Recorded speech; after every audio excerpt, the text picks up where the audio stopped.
তারা এই সমস্ত রাজ্যগুলোতে মানুষের পাশে দাঁড়াবে এবং বিজেপি বিরোধী ইস্যুগুলোতে তারা সরব হবে। যেটা সূত্রের খবর, এই সমস্ত রাজ্যগুলিতে তৃণমূল কংগ্রেসের যারা কর্মী বা যারা নেতৃত্ব দিয়েছেন তারা পেগাসাস ইস্যুতেও তারা রাস্তায় নামার প্রস্তুতি নিতে শুরু করেছেন। বিশেষ করে ত্রিপুরা, উত্তরপ্রদেশ, গুজরাটের মতো যে রাজ্যগুলো, সেখানে তারা পেগাসাস ইস্যুতে তারা রাস্তায় নামছেন এবং তাদের বক্তব্য যেভাবে অভিষেক বন্দ্যোপাধ্যায়, মমতা বন্দ্যোপাধ্যায় ফোনে উক্তি দেওয়া হচ্ছে, আড়ি পাতা হয়েছে পেগাসাস ইস্যুতে, সেই কারণেই তারা মূলত সরব হচ্ছেন। এই সমস্ত রাজ্যগুলিতে যেহেতু বিজেপি শাসিত রাজ্য এবং এই সমস্ত জায়গাগুলিতে তৃণমূল কংগ্রেসের মতো দল যারা সংগঠন তৈরি করতে চাইছে, তারা মানুষের কাছে বোঝাতে চাইছে যে তাদের ব্যক্তিগত পরিসরে আসলে উঁকি দেওয়া হচ্ছে, তাদের তথ্য নিয়ে নেওয়া হচ্ছে। তাই সাধারণ মানুষের পাশে থাকার জন্য তারা এই সমস্ত রাজ্যগুলিতে, এই রাজ্যগুলো যারা তৃণমূল কংগ্রেস কর্মী যারা রয়েছেন, তারা আন্দোলনে নামার কথা সিদ্ধান্ত নিচ্ছেন। বেশ, ধন্যবাদ আবির। प्रश्न संख्या 81 अध्यक्ष महोदय, उत्तर सदन की पटल पर रखा गया है। माननीय सदस्य, सर्वप्रथम माननीय अध्यक्ष महोदय जी को मैं धन्यवाद करना चाहूंगा। এবার যেদিকে নজর রাখবো, টার্গেট 2024, অর্থাৎ আজই দিল্লি যাচ্ছেন মমতা বন্দ্যোপাধ্যায়। দিল্লি দরবারে মমতা বন্দ্যোপাধ্যায় এবং তার 28 তারিখ তার বৈঠক হওয়ার কথা রয়েছে প্রধানমন্ত্রীর সঙ্গে। আর কি কি সম্ভাবনা থাকছে সেই সমস্ত বিষয় জানবো। আর রাজীব আমাদের সঙ্গে মুহূর্তে সরাসরি রয়েছে। রাজীব,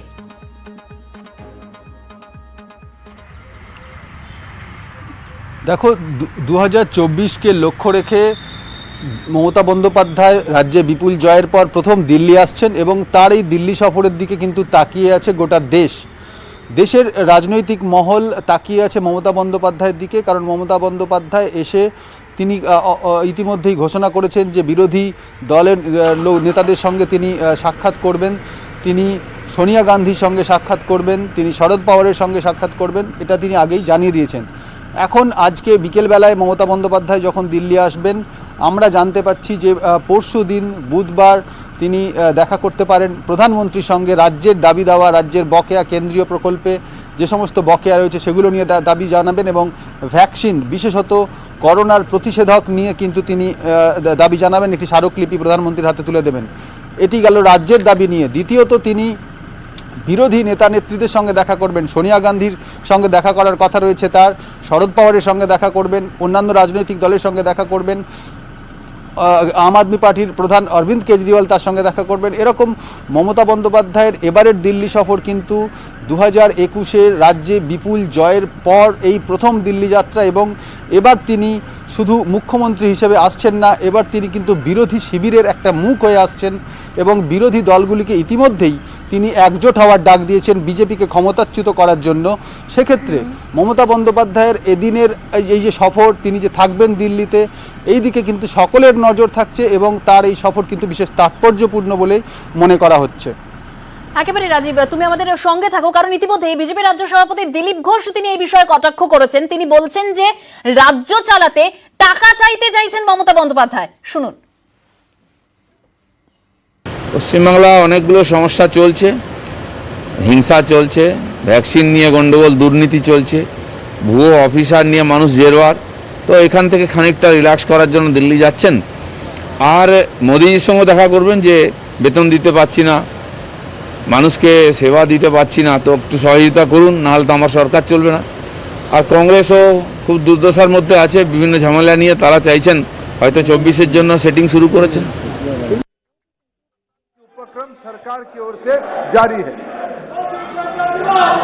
दूसरा पूरा प्रश्न माननीय अध्यक्ष महोदय, मैं माननीय मंत्री जी से राष्ट्रीय शिक्षा नीति में प्राथमिक शिक्षा स्थानीय भाषा में प्रदान करने की बात कही गई है।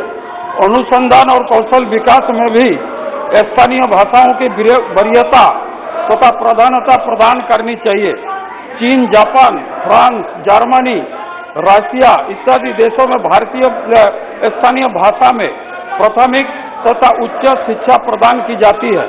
अतः मैं माननीय मंत्री जी से जानना चाहता हूं कि स्थानीय भाषाओं के पाठ्यक्रम बनाने तथा पठन पाठन कार्य स्थानीय भाषाओं में करने के संबंध में सरकार क्या कार्य योजना है तथा क्या सरकार शिक्षा, अनुसंधान, कौशल विकास के क्षेत्र में स्थानीय भाषाओं तथा उच्च गुणवत्ता पाठ्य समाज। We are discussing normal course of rhyme And today we have 12 zero-hour notices and also around 16 other important issues which are listed, which are permitted, and also special mentions, number of issues and special mentions. So I would like all the members to know what are the issues that are permitted in the zero hour, where the House is not able to perform its duty, and also what are the special mentions I have approved, and members, they are denied an opportunity. So we are becoming helpless day by day. Zero hour as many as 57 members of 63 members were permitted. However, none could be raised due to disruption of the proceedings.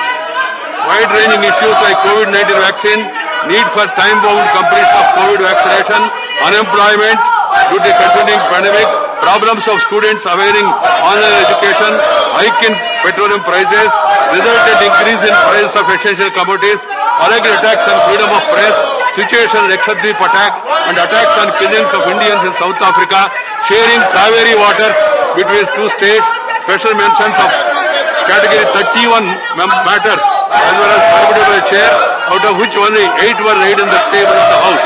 So all these important issues we could not be discussed because of this situation.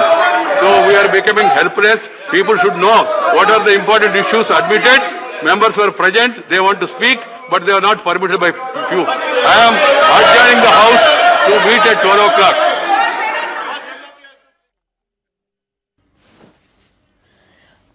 বারোটা পর্যন্ত রাজ্যসভা মুলতুবি হয়ে গেল এবং সংসদের দুই কক্ষেই অধিবেশন শুরুর থেকেই হই হট্টগোল যে ছবি আপনারা দেখতে পেলেন।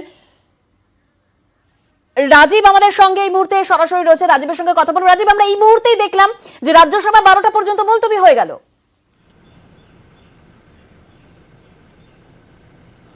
একেবারেই দেখো, রাজ্যসভা মুলতুবি হয়ে যাওয়ায় এরকম একটা আন্দাজ করা হয়েছিল, কারণ সংসদ অধিবেশন কিন্তু এবার বাদল অধিবেশনে বারবার মুলতুবি হচ্ছে এবং কোনো কাজ হচ্ছে না। তার কারণ কিন্তু বিরোধীরা সরব হয়েছে নানা ইস্যুতে। পেগাসাস ইস্যুতে বিরোধীদের এই সরব হওয়ার কারণেই রাজ্যসভা এখন মুলতুবি হয়ে গেল। মাত্র কয়েক মিনিট চলার পরেই বিরোধীরা ওয়েলে নেমে আসে। সমস্ত বিরোধী দল, সেখানে তৃণমূল কংগ্রেস ছিল, অন্যান্য দল ছিল, ডিএমকে ছিল। বোঝাই যাচ্ছে সংসদ অধিবেশন কতটা সুষ্ঠুভাবে চলবে তার কোনো নিশ্চয়তা নেই। এবং 12টার সময় যখন অধিবেশন বসবে তখনও বিরোধীরা একইভাবে কিন্তু প্রতিবাদ জানাবে। লোকসভা অধিবেশন এখন চলছে, যতটুকু খবর লোকসভা অধিবেশনেও কিন্তু লোকসভার মধ্যেও কিন্তু বিরোধী দল তারা ওয়েলে নেমে বিক্ষোভ দেখাচ্ছে। ইস্যু পেগাসাস, সরকারের বিবৃতি চাই, সরকারকে পেগাসাস ইস্যুতে তদন্তের নির্দেশ দিতে হবে, এই দাবিতে বিরোধীরা সরব এবং সরকার কিন্তু অনড় রয়েছে। আর যার জেরেই সংসদ অধিবেশন কিন্তু বানচাল হচ্ছে। একেবারে রাজীব, আমাদের 12টার সময় তো নজর থাকবেই, তখন আবার যখন অধিবেশন শুরু হবে তখন কিভাবে বিরোধীরা তারা বিক্ষোভ দেখাবেন, তখনও কি রাজ্যসভা মুলতুবি হয়ে যায় কিনা সেদিকে আমরা নজর রাখবো। কিন্তু আরো একটি বিষয়, গুরুত্বপূর্ণ খবর পাওয়া যাচ্ছে যে দিল্লি যাচ্ছেন অভিষেক বন্দ্যোপাধ্যায়। সাংসদদের সঙ্গে তার বৈঠক রয়েছে, ইতিমধ্যেই দিল্লি যাওয়ার জন্য রওনা দিয়ে দিয়েছেন অভিষেক বন্দ্যোপাধ্যায়। রাজীব, একটা বিষয় তোমার থেকে জানতে চাইবো, মমতা বন্দ্যোপাধ্যায় তিনি দিল্লি যাচ্ছেন 21-এর এই বিপুল জয়ের পর, অত্যন্ত তাৎপর্যপূর্ণ। অভিষেক বন্দ্যোপাধ্যায় তার দিল্লি যাওয়া, সাংসদদের সঙ্গে তার বৈঠক, কতটা কি বুঝতে পারছো?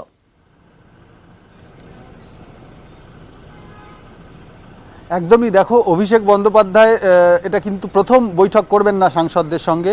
মনে রাখতে হবে এটা তার তৃতীয় বৈঠক।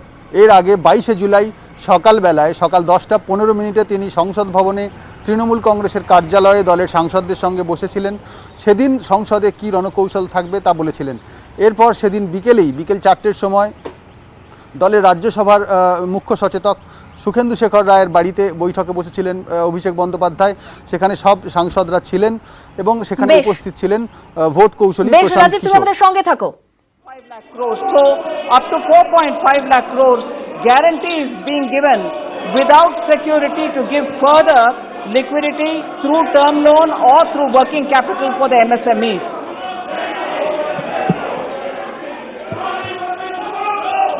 माननीय सदस्य, आप पूछना चाहते हैं? Yes sir, second question. Ji sir, to yourself I would like to know from the honorable minister that for issues where payments are pending from the government, be it the central government or the state government, the MSME or the small people who are doing the government work are asked to pay the GST without actual realization of the money. So this is leading to serious financial crunch for the companies, and their inability to pay when the payment is pending from the government, and their inability to pay the GST is leading to a lot of penalties and cases. So I would like to know from the Honorable Finance Minister, for instances where payments are pending from the government, is there any proposal from the government where they are exempted from paying the GST?